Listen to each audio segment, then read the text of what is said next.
దీన్నైతే ఇలాగా తెంపుతారనమాట. So, only మిరపకాయలు నాన్నకైతే వడ్డిస్తుంది అనమాట మా నాన్న.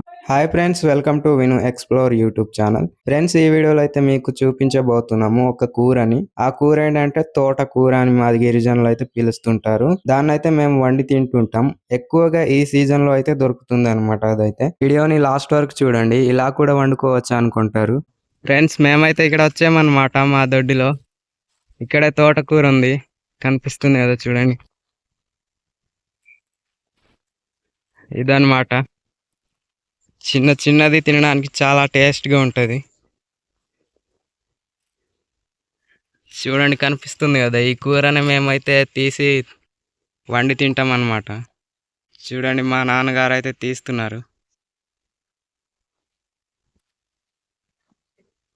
సో చిన్నది వచ్చినప్పుడు తీసి తింటే చాలా బాగుంటుంది. ప్రతి సంవత్సరం ఇదే నెల వస్తుంది అనమాట మొదట్లో.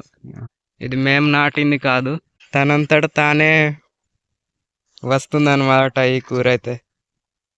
చూడండి, ఇందులో కనిపిస్తున్నాయి కదా, ఇందులో కొంచెం ఇలాంటి తోటకూర కూడా ఉందన్నమాట.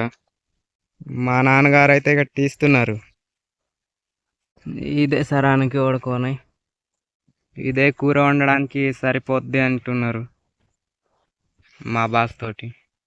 చూసారు కదా ఫ్రెండ్స్, ఇది కొత్తలో అయితే చాలా టేస్టీగా ఉంటుంది. తర్వాత అయితే బోర్ కొట్టేసి అంత టేస్టీ అనిపించదు, కానీ కొత్తగా వచ్చినప్పుడు అయితే చాలా టేస్టీగా అనిపిస్తుంది అనమాట. అది కూడా వర్షం వచ్చినప్పుడే ఇలాంటివి వస్తాయి. సో సంవత్సరానికి ఒకసారి వస్తాయి అన్నమాట. వర్షాలు పడడం ఆగిపోతే ఇంకా ఇలాంటిది రాదు. ఇంకా మా నాన్నగారు అయితే వెతుకుతున్నారు. సో దీన్ని మేము ఎలా వండి తింటాము అనేది వీడియోలో అయితే చూపిస్తాం. చూస్తున్నారు కదా, ఇలా అయితే తెంపాలన్నమాట మనం వీటిని. దీన్నైతే మా బాస్తో మట్టకుచ్చ అంటారట. ఇది కనిపిస్తుంది కదా ఆకుల్లాగా, ఇవన్నీ అదే అనమాట. ఇవి మొత్తం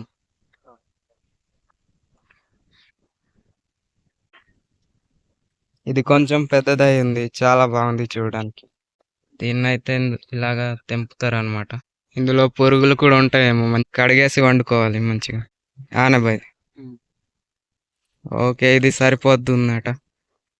ఇదైతే వదిలేసామన్నమాట, అంటే కొంచెం పెద్దది అవుతుంది కదా అని.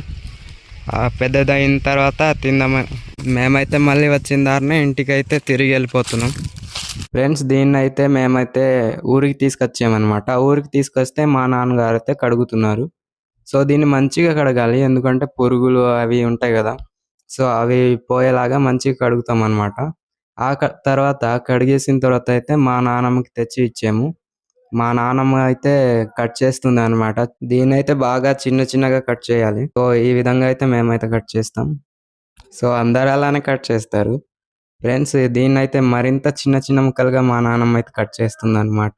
ఈ విధంగా కట్ చేయడం వల్ల చిన్నగా అవుతుంది ముక్కలుగా. ఇప్పుడైతే ఇందులోనే మిరపకాయలని కూడా కట్ చేస్తుంది మా నాన్నమ్మ అయితే. సో పాతకాలపు పద్ధతి అనమాట ఇది. ఇందులో అయితే ఈ మిరపకాయలు తప్ప కారము అలాంటిది ఏది కలపట్లేదు ఇందులో. సో ఓన్లీ మిరపకాయలు అంతే, అంటే స్పైసీగా వస్తాయి ఇవి కూడా. ఇప్పుడైతే ఉల్లిపాయలు అనమాట. ఈ కావాల్సిన ఐటమ్స్ అన్నీ ఇక్కడే కలిపేసి తర్వాత పొయ్యిలో పెడతారు. ఈ విధంగా వండుకోవడం వల్ల ఏంటంటే వంట ఫాస్ట్గా అయిపోద్ది. మా తాత అయితే ఇప్పుడే ఆవులు తీసుకొచ్చారనమాట కొండ నుంచి. సో మా ఏరియాస్లో ఇంతే, ఆవులని ఎవరో ఒకరు తీసుకెళ్తారు కొండకి, సాయంత్రం అయితే తీసుకొచ్చేస్తారు. ఇప్పుడైతే మా నానమ్మ ఇందులో ఆయిల్ వేస్తుంది అనమాట. మా నానమ్మ వండితే ఎప్పుడు కూడా ఆయిల్ కొంచెం వేస్తుంది, ఎక్కువ వేయదు. ఇప్పుడైతే ఉప్పు వేస్తుంది. మా నానమ్మ అయితే చిన్నప్పుడు ఇలాగే వండించేది. చిన్నప్పుడు మొత్తం మెమోరీస్ గుర్తొస్తాయి అన్నమాట. మా నానమ్మ వండితే ఇలానే వండించేది. మీకు కూడా ఇలాంటి స్వీట్ మెమోరీస్ ఉంటాయేమో. మా తాతగారు ఈయనైతే ఆవుల్ని తీసుకొచ్చారనమాట. తీసుకొస్తే ఆవులు అయితే నీళ్ళు తాగుతున్నాయి. ఆవుల్ని తీసుకొచ్చిన వెంటనే ఇలా నీళ్ళు పెట్టాలన్నమాట. అవి దాహంతో వస్తాయి కదా కొండ నుంచి, అందుకే మా వాళ్ళు అయితే నీళ్ళు పెడతారు. వీటికి కూడా సపరేట్ ఉంటుంది నీళ్ళు పెట్టేది. చూడండి, కనిపిస్తుంది కదా, రాయితో చేసింది. సో మీకు ఎందుకు ఇవి చూపిస్తున్నానంటే, మా నాన్నమ్మ అయితే పోయి రెడీ చేస్తుండింది. ఇప్పుడైతే రెడీ చేసి పెట్టేసింది అనుకోండి. చూడండి, వర్షం లేదు కదా, అందుకే బయటే వండుతున్నాం అనమాట. ఇందులో మనం ఇప్పుడు ఏమీ కలపాల్సిన అవసరం లేదు. జస్ట్ ఇది బాగా ఉడికితే తినడానికి రెడీ అయిపోతది. చూడండి ఎంత సింపుల్‌గా కదా! ఇప్పుడున్న మనమైతే ఇలాంటివి తినడం అంత ఇష్టపడము. సో, అప్పుడున్న వాళ్ళైతే ఇలాంటివి ఎక్కువ తినేవాళ్ళనమాట. సో, అప్పుడైతే మరీను ఆయిల్ కూడా లేకుండా వండేవాళ్ళు. ఇప్పుడైతే మా నానమ్మ చూస్తుంది చూడండి. అంటే ఉడికిందా లేదా అని టెస్ట్ చేస్తారు కదా! అలాగ చూస్తుందనమాట. ఇప్పుడైతే రెడీ అయిపోయింది మనకు కూర. ఇప్పుడైతే మా నాన్నకైతే వడ్డిస్తుంది అనమాట మా నాన్నమ్మ. ఫ్రెండ్స్ నేనైతే వీడియో షూట్ చేసేసి తర్వాత అయితే వాయిస్ ఓవర్ ఇస్తున్నాను. ఎందుకంటే అక్కడ అంటే సాంగ్స్ వేసుండేరు అనమాట బ్యాక్‌గ్రౌండ్‌లో అందుకని. మా నాన్న తింటే కూర ఎలా ఉందని అడిగాననమాట మా నాన్నని. పర్లేదు బానే ఉంది అని చెప్పారనమాట. హెచ్ఎన్‌కి అంటే మా బాస్‌తో బాగుందా అని అర్థం. సో బాగుందట కూర అయితే. ఫ్రెండ్స్ చూసారు కదా వీడియో మేము వండుకునే విధానం. సో మీకు ఎలా అనిపించిందో అనేది కింద కామెంట్ చేయండి. అదేవిధంగా ఒక్క లైక్ ఇవ్వండి వీడియోకి. ఇలాంటి వీడియోస్ మరిన్ని చూడాలంటే మన ఛానల్ని సబ్స్క్రైబ్ చేసుకోండి. ఇంకొక కొత్త వీడియోతో కలుద్దాం ఫ్రెండ్స్. అంతవరకు బాయ్.